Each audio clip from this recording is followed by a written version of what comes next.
Nick Tammaro here for the In the Money Media Network, taking a look at the Pick 6 carryover Sunday at Belmont Park after a stream of long shots came in Saturday afternoon. Things are going to get started in race 4 at 2:31 Eastern Time, where 8-5 morning line favorite number 4, 9th hour, figures go off somewhere around half of that with the scratch of number 5, My Roxy Girl. This winner of 2 straight for trainer Chris Englehart comes in very good form. He gamely scored last time out, albeit against a big long shot that he had to run down late. But the versatility he's shown in his last few starts makes him clearly the one to beat. His main rival looks like money in the bank on the outside for Chris Englehart, a stablemate of his who's actually been doing good work quite recently as well. This barn's done very well at Belmont from the beginning of the meet. Moving on to the second leg, race 5, we go to the turf where number 6, Miss Tehran for trainer Chad Brown is going to be very tough to beat. Narrowly missed last time out by a head coming from off the pace. Didn't get the biggest pace to run at that day. I think he's going to get quite a bit better setup this time around with both I'll Handle the Cash and Bacchanalia towards the inside set to spar in the opening stages. I think you're going to want an alternative in here, though, and it's actually a former Chad Brown trainee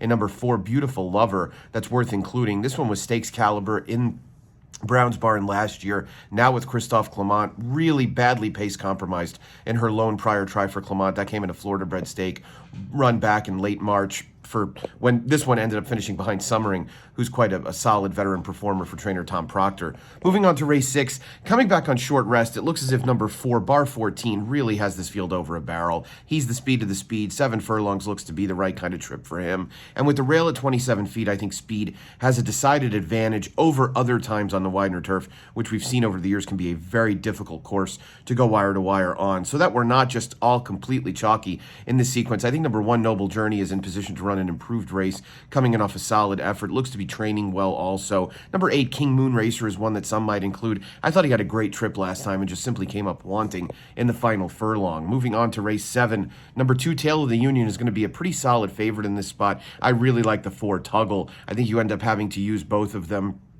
Tuggle comes back from a long layoff for trainer Jeremiah Englehart after last racing at Oaklawn early in 2020. This one showed serious potential as a 2-year-old. Looks to be a horse that's had some health problems, but maybe now has things righted and is in position to make some noise as a 4-year-old. Moving on to race number 8, this looks like a showdown between a couple of Chad Brown trainees, Olympico, who won his North American debut, and Breakpoint, who's making his North American debut this time around. Worth noting on the DRF Clocker report that Breakpoint has been training with multiple Grade 1 winner Raging Bull and actually looked better on the gallop out in a June 13th drill when the two of them were paired up. One thing Chad Brown is very good at is pairing his horses up for training, and if he thought enough of Breakpoint in those morning activities to work him with Raging Bull, I think there's a lot to go on there, and Breakpoint looks to be the one to beat if he can run to those works.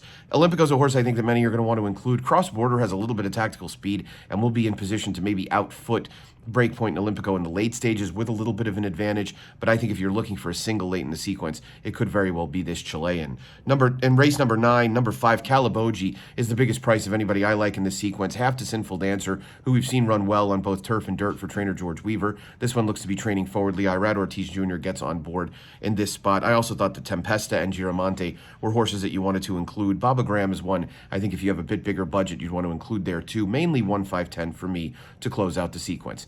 Best of luck with this pick 6 with the $130,000+ carryover. My analysis is available as it is for all NYRA cards at inthemoneypodcast.com. Make sure that you're clicking on the In the Money Media YouTube channel, which you see obviously right here where this video is. There's a ton of really good content, including the Matt Bernier Show every week. The Players Podcast is up. We've got expanded content on a regular basis, and we'll certainly have a little bit more as things get started at Saratoga. Good luck, and I'll see you back on Thursday.